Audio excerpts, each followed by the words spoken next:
Un centenar de personas, entre vecinos de Cangas y trabajadores del centro de salud, han criticado duramente el copago sanitario y los recortes de Rajoy. Aseguran que es una medida que beneficia al sector privado y perjudica a todos los españoles, especialmente a los que menos tienen. Se establecen dúas categorías de persoas. As persoas que van a ter acceso a todos os servicios e aquelas persoas que por circunstancias laborales solo van a ter acceso aos servicios urxentes. Se acaba definitivamente con modelo de que a sanidade é un dereito universal para todas as persoas. Se quere establecer dúas categorías, por unha parte os asegurados e por outra parte as persoas que non van a formar parte do sistema, simplemente van a obter servicios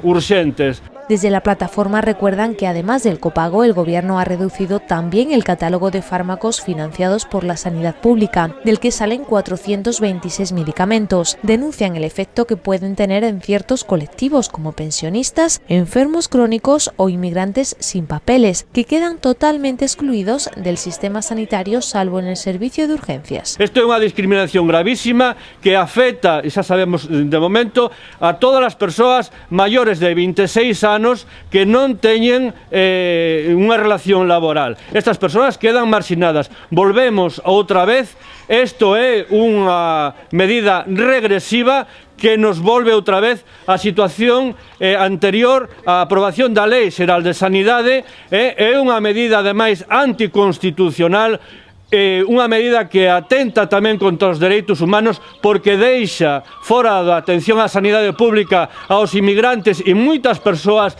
que traballan e viven en este país. Las movilizaciones han comenzado hoy y se han llevado a cabo en distintos puntos de Galicia. Esta corresponde a Cangas y parece ser la primera de un largo programa de protestas. Hai haber autonomías que podan ter determinados servicios e outras que non teñan eses servicios. Eso dependerá desas circunstancias. É dicir, que estamos enfrentándonos a un cambio profundo, involutivo do sistema público de saúde e esta resposta é o principio do principio. Chamamos á rebelión cívica, chamamos á insumisión. La mayoría de los manifestantes eran personas mayores y portaban pancartas protesta de rechazo al copago y a los recortes sanitarios.